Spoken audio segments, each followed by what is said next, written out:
Indo-British Advanced Pain Clinic, Noppimayam Surgery Duram. For appointments 9155 15563. Hi guys, welcome to I dream. నేను మీ Chanakya. ఎఫ్డీలో invest చేయాలా లేకపోతే mutual ఫండ్స్లో invest చేయాలా? చాలామంది కూడా డబ్బులు చేతిలో పట్టుకుని దేనిలో ఇన్వెస్ట్ చేయాలా అర్థం కాకుండా ఉంటారు. అలాంటి సిచ్యువేషన్లో నేను కూడా ఉన్నాను. దీని గురించి మనకి ఎక్స్ప్లెయిన్ చేయడానికి సర్టిఫైడ్ ఫైనాన్షియల్ ప్లానర్ సాయిరామ్ గారు ఇప్పుడు మనతో పాటున్నారు. మరి ఆయన్ని అడిగి తెలుసుకుందాం. Hi sir. హాయ్ చాణక్య గారు. ఎలా ఉన్నారు సార్? ఫైన్. ఇప్పుడు మా ఇంట్లో వాళ్ళు నాకు పెద్ద చిక్కుని తీసుకొచ్చారు సార్. నా దగ్గర కొంచెం సర్టన్ అమౌంట్ అనేది కూడా ఉంది.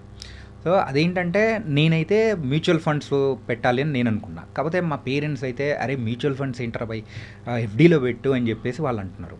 సో నేను రిస్క్ తీసుకోకుండా ఈ రెండు వాటిలలో దేంట్లో ఇన్వెస్ట్ చేస్తే బాగుంటుందో మీరు చెప్పండి. సో మార్కెట్లో మనకి బ్యాడ్ ఇన్వెస్ట్మెంట్ అంటే ఏది ఉండదు. ఓకే.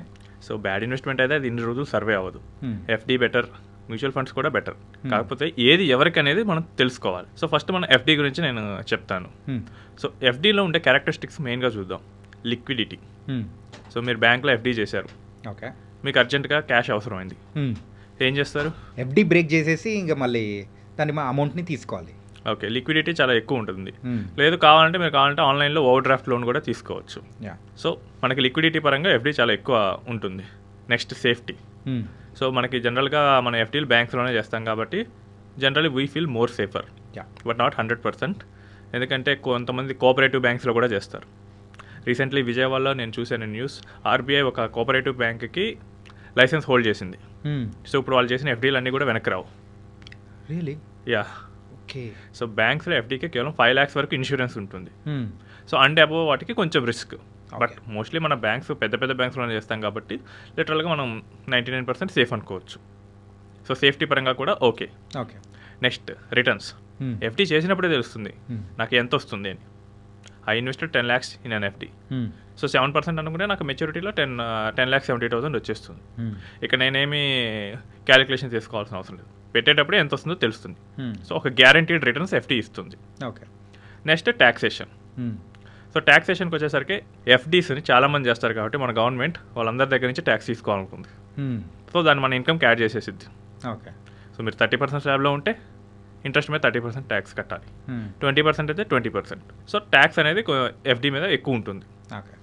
సో ఈ 4 ఫ్యాక్టర్స్ మనం తీసుకొని చూసుకోవాలి. అండ్ నెక్స్ట్ ఎవరికి సూట్ అవుతుంది FD? So who wants guaranteed returns and don't want capital loss. ఇది కూడా షార్ట్ టర్మ్కి. ఒక ఎగ్జాంపుల్ ఏంటంటే నాకు నెక్స్ట్ 3 monthsలో నేను స్కూల్ ఫీజు కట్టాలి పిల్లలకి. I don't want to lose my capital. ఎక్కువ రిస్క్ కూడా నాకు వద్దు. నాకు ఎంత వస్తుందో తెలియాలి వెంటనే. 3 months తర్వాత ఎంత వస్తుంది నేను ఎఫ్డీ చేస్తే. ఓకే. సో ఇలాంటి కేసెస్లో మనం ఎఫ్డీ పెట్టచ్చు. లేదు, సో నా క్యాపిటల్ ఎక్కువ వాలటిలిటీకి వెళ్ళకూడదు, బట్ నాకు వచ్చే అమౌంట్ ఎంతో నాకు గ్యారంటీగా తెలిసి ఉండాలి. సో ఇది మోస్ట్లీగా పెన్షనర్స్, రిటైర్డ్ పీపుల్ వాళ్ళు చూస్తుంటారు. వాళ్ళు ఒక బల్క్ అమౌంట్ పెట్టేస్తారు ఎఫ్డీలో. వాళ్ళకి ఎవ్రీ మంత్ ఎంత వస్తుందో తెలుస్తుంది. ఓకే. సో వాళ్ళ క్యాపిటల్ ఎప్పుడు వాలటిలిటీకి ఉండదు. ఎందుకంటే అసలు ఏం చేంజ్ కూడా చూపించదు బ్యాంక్లో. 1 crore ఎఫ్డీ పెట్టేస్తే 1 crore ఎఫ్డీ అంటుంది. 1 lakh అయితే 1 lakh ఎఫ్డీ. ఎవ్రీ మంత్ మనకి అక్కడ అకౌంట్లో ఇంట్రెస్ట్ వేస్తారు అంతే. సో అప్స్ అండ్ డౌన్స్ అనేది అక్కడ చూపించదు. ఓకే. సో ఇలాంటి కేసెస్లో మనకి ఎఫ్డీ బెటర్ అవుతుంది. నెక్స్ట్ మ్యూచువల్ ఫండ్స్ వైపు చూద్దాం. మ్యూచువల్ ఫండ్స్లో లిక్విడిటీ. సో మీరు కనుక రిడెంప్షన్ పెట్టేస్తే కనుక 2 working daysలో మీకు అకౌంట్లోకి వచ్చేస్తుంది. ఓకే. సో ఇది కొంచెం బెటర్. అంటే మీకు ఎఫ్డీ బ్రేక్ చేస్తే ఇంకా ఫాస్ట్గా వస్తుంది, బట్ ఇక్కడైతే కొంచెం 2 working days వస్తుంది. So loan against mutual funds కూడా తీసుకోవచ్చు. ఓకే. సో మోస్ట్లీ మనకి 90% వరకు లోన్ ఇస్తాయి డిపెండింగ్ అపాన్ ద ఫండ్ బట్టి కంపెనీస్. ఓకే. నెక్స్ట్ వచ్చేసరికి రిటర్న్స్. ఇది మార్కెట్ లింక్డ్ రిటర్న్స్. సో మార్కెట్లో కనుక మనకి ఇంట్రెస్ట్ రేట్లు పెరిగాయి అనుకోండి, సో మనకున్న డెట్ ప్రోడక్ట్స్ అన్నిటికీ వాల్యూ తగ్గిపోతుంది. ఓకే. ఎందుకంటే మనం లోయర్ వాటిలో లాకిన్ చేస్తాం, అవేమో కొంచెం ఎక్కువ ఇంట్రెస్ట్ వస్తాయి కాబట్టి మన వాల్యూ తగ్గుతుంది. అండ్ ఒకవేళ ఇంట్రెస్ట్ రేట్లు కనుక పడిపోయాయి అనుకోండి మన వాల్యూ పెరుగుతుంది. ఓకే. కరెంట్లీ మనమైతే ఇంట్రెస్ట్ రేట్లు పడిపోయే సినారియోలోనే ఉన్నాం. సో మనకి మార్కెట్ లింక్డ్ రిటర్న్స్ తీసుకున్నప్పుడు కొంచెం బెటర్, 1 or 2% ఎక్కువ రిటర్న్ రావచ్చు.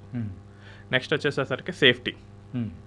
సో ఇవి ఏంటంటే government of India bonds, state గవర్నమెంట్వి, AAA రేటెడ్ వాటిలో ఇన్వెస్ట్ చేస్తుంటాయి కాబట్టి they are more safer when compare to banks. Okay. అంటే మీరు చెప్పేదాన్ని తగ్గట్టు ఎఫ్డీ కంటే ఇక్కడ మ్యూచువల్ ఫండ్స్ అనేది కూడా ఎక్కువ సేఫ్టీ అనేది ఉంటుంది. Liquid mutual funds. Okay. So ఏంటంటే అవి మీకు గవర్నమెంట్ ఆఫ్ ఇండియా బాండ్స్లోనే ఇన్వెస్ట్ చేస్తాయి మోస్ట్లీ. సో గవర్నమెంట్ ఎప్పుడు డిఫాల్ట్ చేయదు, కావాలంటే కరెన్సీ ప్రింట్ చేసుకుంటుంది.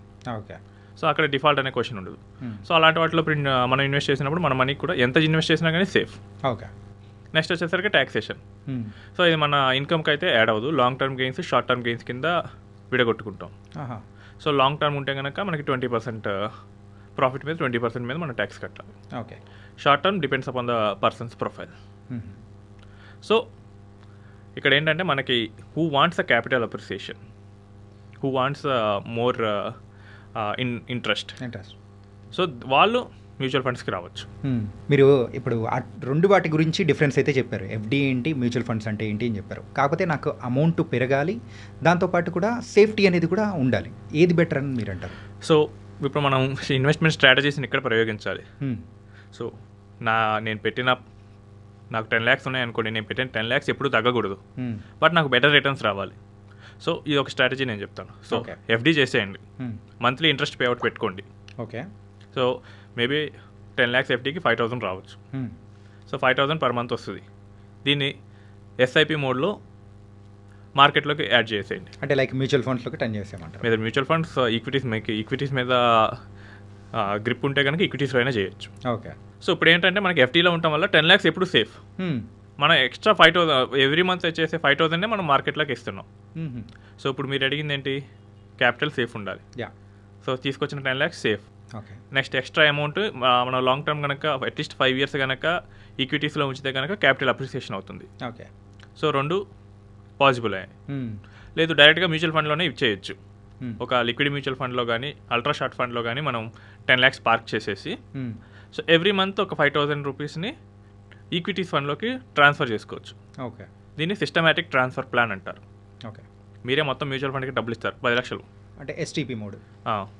10 lakhs మీరే చేసి మీరే ఎవ్రీ మంత్ 5,000 మీరే ట్రాన్స్ఫర్ చేసుకోండి అని చెప్పి ఫండ్ హౌస్కి చెప్పేస్తారు. ఓకే. సో ఇక్కడ నాకు ఒక క్లయింట్ 2019లో వచ్చారు. Is retired person. Okay. So ఆయన గోల్ కూడా ఇదే, ఎఫ్డీస్ మీద కొంచెం ఇంట్రెస్ట్ ఎక్కువ రావాలి, బట్ నా క్యాపిటల్ పోకూడదు. ఓకే. ఎఫ్డీ చేయించాం హెచ్డిఎఫ్సి బ్యాంక్లో 10 lakhs, 5,000 రూపీస్ పర్ మంత్ని ఎస్ఐపి పెట్టించాం. ఓకే. సో ఇప్పుడు ఆ 5,000 రూపీస్ అయినది దాదాపు 8 lakhs అయింది. Okay. So he invested almost 3.6 lakhs. సో అది క్యాపిటల్ గ్రోత్ అవుతూ 8 lakhs అయింది. సో అంటే ఇప్పుడు 10 + 8 18 lakhs అయింది, విచ్ ఇస్ ఆల్మోస్ట్ 12% రిటర్న్. ఆ రోజు ఎఫ్డీ ఆయనకి ఆఫర్ చేసింది మేబీ 6.8 అనుకుంటా. ఓకే. ఎఫ్డీలో కంటిన్యూ అయ్యింటే 6.8 వచ్చేది, బట్ ఇక్కడ ఆయన స్ట్రాటజీని చేంజ్ చేసుకొని క్యాపిటల్ అప్రిసియేషన్కి ప్లస్ క్యాపిటల్ ప్రొటెక్షన్ వాడాడు. సో ఇప్పుడు ఏమైంది, 12% రిటర్న్ వచ్చేసింది. ఓకే. సో ఇదంతా మనం డిజైన్ చేసుకునే ఇన్వెస్ట్మెంట్ స్ట్రాటజీ మీద ఉంటుంది. సో ఇలాంటి ఇన్వెస్ట్మెంట్స్ని మనం డిజైన్ చేసుకోవాలంటే అడ్వైజర్ రోల్ అనేది కూడా కీలకంగా ఉంటుంది కదా. మనకు వస్తే ఓకే, లేనప్పుడు మనం వేరే వాళ్ళ దగ్గరికి వెళ్ళి అడ్వైస్ తీసుకోవడంలో తప్పేమీ లేదు. సో మీ దగ్గరికి కూడా ఇలాంటి సలహాల కోసం కూడా బోల్డ్ ఎంతమంది కూడా వచ్చి ఉంటారు, ఎందుకంటే మీరు సర్టిఫైడ్ ఫైనాన్షియల్ ప్లానర్. సో ఇలాంటి వాళ్ళు ఇన్ని ఇయర్లో ఎంతమంది టచ్ అవుతూ ఉంటారు మీకు? మనకి డైలీ కాల్స్ అయితే అసలు లెక్కే ఉండదు, 15 to 20 వస్తూ ఉంటాయి మన కస్టమర్ కేర్ టీమ్కి. నెక్స్ట్ నా దగ్గరికి అట్లీస్ట్ 2 to 3 persons అయితే వస్తూ ఉంటారు. ఓకే. సో వాళ్ళకున్న క్యాష్ ఉంది, ఎలా ఇన్వెస్ట్ చేయాలి, వాళ్ళకి ఇష్యూ ఏంటి, రేపు ఫ్యూచర్లో ఎలా హ్యాండిల్ చేయాలని చెప్పేసి. సో టిల్ టుడే లాస్ట్ 2 yearsలోనే నేను ఆల్మోస్ట్ ఒక 1000 families మాట్లాడాను. Wow, super. అండ్ ఇక్కడ మెయిన్గా వచ్చింది ఏంటంటే పర్సంటేజ్ వైజ్లో ఒక్కసారి నాకు చెప్తారా, ఏంటంటే ఎఫ్డీలో ఎంత పర్సంటేజ్ వస్తుంది, ఇక్కడ మ్యూచువల్ ఫండ్స్లో మనం పెట్టినప్పుడు ఆ పర్సంటేజ్ అనేది ఎంత వస్తుంటుంది ఒకసారి? సో మనకి ఇక్కడ ఎఫ్డీస్లో పెట్టినప్పుడు మనకి రేట్ ఫిక్స్డ్ ఉంటుంది. ఓకే. సో ఇప్పుడున్న ప్రజెంట్ రేట్ ప్రకారం చూస్తే కనుక 7%. మీరు 10 years ఎఫ్డీ చేసేసారు, సో 7% వచ్చేస్తుంది. 10 years తర్వాత 20 lakhs వస్తుంది. ఓకే. సో అదే మీరు ఎస్టీపీ మోడ్ కానీ లేదా ఎఫ్డీ పెట్టేసి ఎస్ఐపి కానీ వచ్చారనుకోండి, సో మీకు అట్లీస్ట్ 12% వస్తుంది. ఓకే. ఎక్కడ మ్యూచువల్ ఫండ్స్లో కాంబినేషన్లో. ఓకే. సో ఎఫ్డీ ప్లస్ మనకున్న మ్యూచువల్ ఫండ్ రెండు కాంబినేషన్ తీసుకుంటే కనుక 12% వస్తుంది. ఓకే. సో విచ్ ఇస్ మనకి ఇక్కడ ఏమీ రిస్క్ చేయట్లేదు. ఒకవేళ మొత్తం పోయింది అనుకుందాం, మార్కెట్ ఆ టైంలో రివర్స్ అయింది అనుకుందాం, మేబీ 12 బదులు మనకు ఒక 9, 8 అలా వస్తుంది, which is still higher than 7%. Okay. So ఏ రకంగా చూసుకున్నా కానీ మనం సేఫర్గానే ఉంటాం అనమాట. 5 years అండ్ అబోవ్ హారిజన్ తీసుకుంటే కనుక మనం ఎఫ్డీస్ని ఈ స్ట్రాటజీతో ఖచ్చితంగా బీట్ చేయొచ్చు. ఓకే. సో ఇది కనుక సీనియర్ సిటిజన్స్కి అండ్ ఎవరైతే క్యాపిటల్ రిస్క్ చేయకూడదు అనుకుంటున్నారో వాళ్ళు ఈ స్ట్రాటజీలోకి రావచ్చు. ఓకే. సో ఆల్వేస్ మీ క్యాపిటల్ అయితే అలానే ఉంటుంది. Okay. It was a very good thing sir. ఏంటంటే నాకు వచ్చిన డౌట్ అదే అనమాట. ఏంటంటే ఒకటి డబ్బుల విషయంలో సేఫ్టీ ఉండాలి అనుకుంటాం, దాంతోపాటు మనం పెట్టిన అమౌంట్ అనేది కూడా పెరుగుతూ వెళ్తూ ఉండాలి అని కూడా అనుకుంటాం. ఆ రెండు దానిలో తగ్గట్టు సో మీరు ఒక పర్ఫెక్ట్ ప్లాన్ అనేది కూడా చెప్పారు. ఎస్టీపీ మోడల్లో అయితే ఇక్కడైతే మనం ఎఫ్డీలో ఇన్వెస్ట్ చేసిన తర్వాత ఆ వచ్చే అమౌంట్ని డైరెక్ట్గా అక్కడ మ్యూచువల్ ఫండ్స్లోకి మనం పెట్టుకున్నాము అంటే సో అది మనం రిస్క్ లేకోకుండా హ్యాపీగా సేఫ్టీ అండ్ గ్రో అయ్యేదానికి గ్రో అవుతున్నట్టు చాలా చక్కగా చెప్పారు sir. So really thank you so much Sairam గారు. థ్యాంక్ యూ చాణక్య గారు. గైస్, మరి సాయిరామ్ గారు ఇంత మంచి అడ్వైసెస్ ఇస్తున్నారు కాబట్టి కింద స్క్రోల్ అవుతున్న నెంబర్ని అయితే మీరైతే సో తీసుకొని మీరు కూడా ఇలాంటి సలహాలు అండ్ అలాగే ఆయన్ని ఒక అడ్వైజర్గా మీరైతే తీసుకోవాలి అని అనుకున్నారంటే కింద స్క్రోల్ అవుతున్న నెంబర్కి అయితే మీరు డైల్ చేసి ఆయనతో కాంటాక్ట్ అవ్వచ్చు. మరో ఇంటర్వ్యూతో మళ్ళీ కలుద్దాం. అంతవరకు take care. This is your Chanakya.